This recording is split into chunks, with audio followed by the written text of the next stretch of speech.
To the first responders, I say thank you. Thank you so much.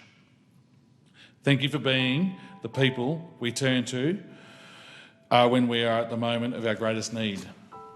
We owe you so much. But also I want to remind you that as a community and as a government, we are here for you.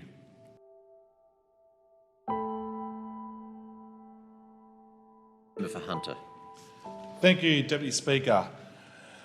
There are some people in our community who really go above and beyond. They stand up and are there to help when an individual or when the whole community needs them most. These people are our first responders. They are there responding to floods and fire and are there when there's an accident on our roads or when somebody is having a medical emergency. They are always there when someone is having one of the worst days of their life. Some do it for a living and some do it as a volunteer. But there is one thing that applies to all of them. That is that all of our first responders are heroes and we owe them so much. Speaker, in my electorate, we've had our fair share of challenges lately. We've had floods that wiped out towns, out-of-control fires which have forced people to flee from their homes, and who could ever forget the horrible Greta bus crash which shook all of us in the Hunter and Australia. These events all meant that the Hunter had to come together and support each other. And while these are all such different kinds of disasters, one thing that all of them have in common is the first responders. The people who are the first on the scene providing the help and the care that people need, protecting people, protecting property and protecting lives.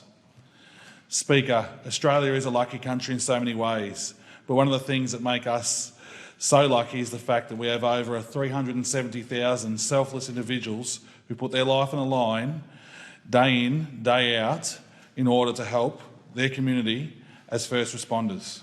And Speaker, I know that the Hunter has had to deal with disasters over the past few years, but this just means that we have as good a reason as any other part of Australia to give thanks and gratitude to our first responders. We've all seen them in action and we all owe them so much. And this is why I have been proud to be able to see our community really lift our first responders up every single time we have been faced with one of these disasters. Our community rallies as one and gives our first responders the recognition that they all deserve as the heroes that they are. Speaker, something we don't always think about, but something that we can't forget is the toll that can come with being a first responder. Because behind those brave faces are just everyday people doing extraordinary things to help others. These brave people in our community see things that most of us will never have to see, and they put themselves in dangerous situations that most are lucky to never have to experience. And I have no doubt that this can take a toll on anyone's mental health. While we're always grateful for those who are there to help us, we should always be mindful that sometimes those same people need help themselves. To the first responders, I say thank you. Thank you so much. Thank you for being the people we turn to when we are at the moment of our greatest need. We owe you so much. But also I want to remind you that as a community and as a government, we are here for you. If you need help or support, there are places to go. There is Lifeline, who provides national counselling services, which are available 24 hours a day, 7 days a week.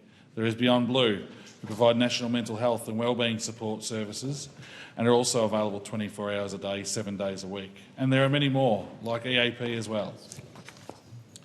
Our first responders deserve so much, but they certainly do not deserve to be living with trauma or mental challenges that could come as a consequence of their actions in risking their lives to help others. So if you are a first responder and need help or support, do not hesitate to go out and get it. You have done so much to help others, and there is absolutely no harm or shame in seeking help yourself. Speak on behalf of the Hunter. I would say to all our first responders, thank you. And while we are lucky and grateful to have you there to look after us, you have to remember to look after yourself. Keep up the fantastic work. You all do a fantastic job, and I really look forward to continue to working with you over the many, many more years with what you do, which is selfless work for our community. So thank you so much to all of you. Nick.